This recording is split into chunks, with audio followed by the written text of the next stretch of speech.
Total 440 পৰিয়ালে আজি যোগদান কৰিছে। 2টা ভোট হ'লে বা 3টা ভোট হ'লে প্ৰায় 1200-1500 মান ভোটাৰ হ'ব। কাৰণ ইয়াত নীলিপ কনষ্টিটুৱেঞ্চিটো 3rd ফেজ হৈছে, দেওপানী কনষ্টিটুৱেঞ্চি 2nd ফেজ হৈছে জইনিং কৰা। এতিয়া চুৰপথাৰ লিডাৰ্ছবিলাক আহিছে কনষ্টিটুৱেঞ্চি। এনেধৰণৰ বিশেষকৈ APSLC দলে ত্যাগ কৰি আমাৰ দলত যোগদান কৰিছে আৰু যোগদান কাৰ্যসূচী আছে 21 তাৰিখে 22 তাৰিখে যোগদান কাৰ্যসূচী আছে। আকৌ আমাৰ কৰগান্ধী আছে 3rd ফেজ হ'ব, ফাৰ্ষ্ট ফেজ 2nd ফেজ, এতিয়া 3rd ফেজ হ'ব। আৰু এতিয়া আমৰেং কনষ্টিটুৱেঞ্চি 4th ফেজ হ'ব। এতিয়া প্ৰায় আমৰেং আৰু কপলি মিলি প্ৰায় 6000কৈ অধিক যোগদান কৰিব অহা 24 তাৰিখে। বিশেষকৈ কংগ্ৰেছ আৰু APSL এই 2টা দলে যোগদান কৰিব অহা 24 তাৰিখে। এনেধৰণৰ কাৰ্যসূচীবিলাক আমি কৰি আছোঁ। এতিয়াতো বাৰিষা দিনত আমি বিশেষকৈ লিডাৰবিলাক আমি নিমন্ত্ৰণ কৰিছোঁ, কিন্তু ৰাইজে ওলাই আহিছে। লিডাৰক জইনিং কৰা কাৰ্যসূচী আজিও কনষ্টিটুৱেঞ্চিৰ সভাপতি, কনষ্টিটুৱেঞ্চিৰ যুৱ নেতাবিলাকৰ সভাপতি, উপ-সভাপতি, ভাইচ প্ৰেচিডেণ্ট, ইউথ ফোনত এইবিলাকে যোগদান কৰাইছে। গতিকে তেওঁলোকে মানুহবিলাক গম পাইছে। কাৰণ APSLC যিজনে ব্যক্তি তেওঁতো মনোসজা কথাবিলাক কৈ আছে আৰু যিটো নেকি তেখেতে অপপ্ৰচাৰ কৰি আছে সেই গোটেইখিনি মানুহে গম পাইছে। কাৰণ কাৰ্বি আংলঙৰ সকলো জাতি জনগোষ্ঠী বসবাস কৰা মানুহবিলাকে সহজ সৰল মানুহ। যদি বেছি মিছা কথা ক'লে এটা 2টা বছৰমান শুনিব পাৰে, কিন্তু বেছি বছৰ যদি কয় মিছা কথা কৈ থাকিলে তেওঁলোকে মানে বেয়া পায়। গতিকে বেয়া পোৱাৰ কাৰণে আজি প্ৰত্যেক সমষ্টিও MEC সমষ্টিও যে তেওঁলোকৰ দলৰ পৰা ত্যাগ কৰি আমাৰ দলত যোগদান কৰিছে। বিশেষকৈ 2টা পাৰ্টি, কংগ্ৰেছ আৰু APSLC, এই 2টা পাৰ্টীয়ে যোগদান কৰিছে। এতিয়া মানুহে আপোনালোকে গম পাব, এবাৰো জিকা নাই। এটা সমষ্টি তেওঁলোকে আজিলৈকে MECও নাই, টাউন কমিটিও জিকা নাই, আৰু বিধানসভা চিটো এবাৰো জিকা নাই। MPও 2বাৰ খেলিছে, জিকা 5বাৰ এতিয়ালৈকে জীয়াই ৰাখাৰে খেলিছে। 5টা নিৰ্বাচনত জিকাও তেওঁ এবাৰো জিকা নাই। গতিকে মানুহে গম পাইছে তেওঁ সদায় মিছা কথা কয় আৰু কাৰ্বি আংলঙৰ ডেভেলপমেণ্টৰ কামত তেওঁ সদায় বাধা দিয়ে। এইটো ৰাইজে পায়। কাৰ্বি আংলঙত যুৱক যুৱতীও সংস্থাপন পাব, সেই সংস্থাপন পোৱাটো তেওঁ নিবিচাৰে। কাৰ্বি আংলঙৰ সকলো জাতি জনগোষ্ঠীয়ে একেলগে আমি আছোঁ এতিয়া, সেইটো মৰম প্ৰীতি যিটো আছে সেইটো তেওঁ নিবিচাৰে। কাৰ্বি আংলঙত চুকে কোণে ডেভেলপমেণ্টৰ কামটো হৈ আছে, সেইবিলাক তেওঁ নিবিচাৰে। গতিকে তেওঁতো আমাৰ এণ্টি ডেভেলপমেণ্ট, এণ্টি আনএমপ্লয়মেণ্ট এনেকৈ ধৰণৰ তেওঁতো কাম কৰি আছে। গতিকে ৰাইজে মানুহে গম পাইছে, তেওঁ ওলাই আহিছে। দেখিছেনে কাৰ্বি আংলং কি ৰাস্তা দিব? তেওঁ খালি মনোসজা কথাই কৈছে। এইটো ৰাজনীতি ষড়যন্ত্ৰ, পলিটিকেল কনস্পিৰেচি তেওঁ কৰিছে। তেওঁতো মনোসজা কথাই আহিছে। গতিকে এইটো একো নাই। তেওঁ ইয়াত কাৰ্বি আংলঙৰ কথা কি জানি পাতি নাই। ইয়াত আমিতো আপোনালোকৰ লগত মিলিজুলি আছোঁ। এতিয়া আপোনালোকৰ মিডিয়াৰ লগতো মিলিছোঁ। সকলো জাতি জনগোষ্ঠীৰ আমি সংঘাত হোৱা নাই।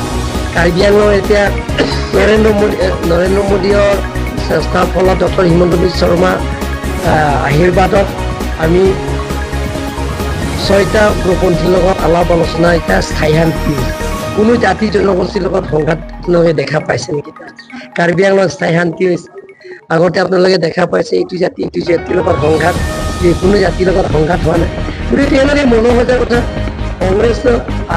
কংগ্ৰেছৰ কাৰ্বি আংলং আছে নেকি আপোনালোকে জানে? আৰু কংগ্ৰেছৰ APSLC এতিয়া নাইকিয়া হৈ আছে। আপোনালোকে দিনে দিনে যোগদান কৰিছে আৰু তেওঁলোকৰ মিটিং কৰা জেগাৰে নিজৰ কাৰ্যালয়তে মিটিং কৰিছে। বেলেগ তাতে কোনো পাব্লিক মিটিং, কংগ্ৰেছ হওক APSLC কোনো মিটিং সভা তেওঁলোকৰ বা বেলেগ সভা তেওঁলোকক কৰা কিবা আছে নেকি? আপোনালোকে মিডিয়াৰ জৰিয়তে মই কৈছোঁ, আপোনালোকে দেখাই দিয়কচোন, মোক এটা দিয়ক আপোনালোকে ভিডিঅ'তে। তেওঁলোকে ইয়াত আহিছে যোৱাকালি কাৰ্যালয় কিমান 70-80 জনমান হ'ব। আপোনালোকে দেখা পাইছে 70-80 জনো নাই নেকি?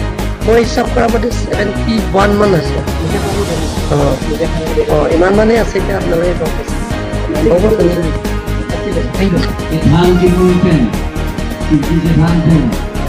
Era abangku itu topi kahai karena Tuhan akan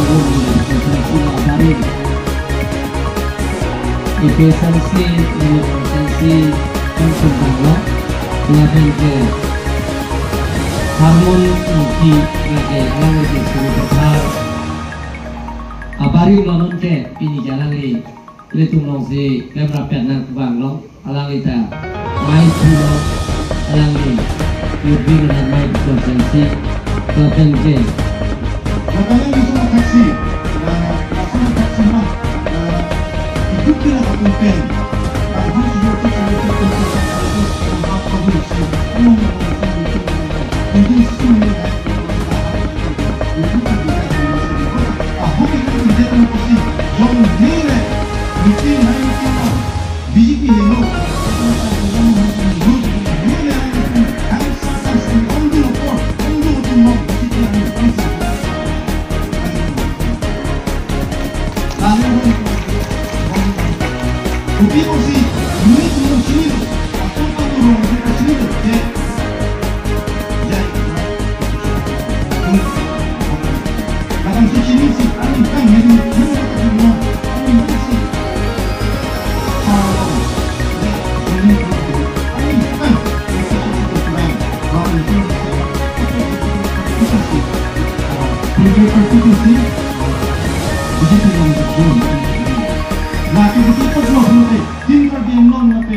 lapin aja pang lembut pulang bijik alang lipat sane upon dibantu di bilo lapin honorable MSc Mongwe Dr. Mongwe Rompi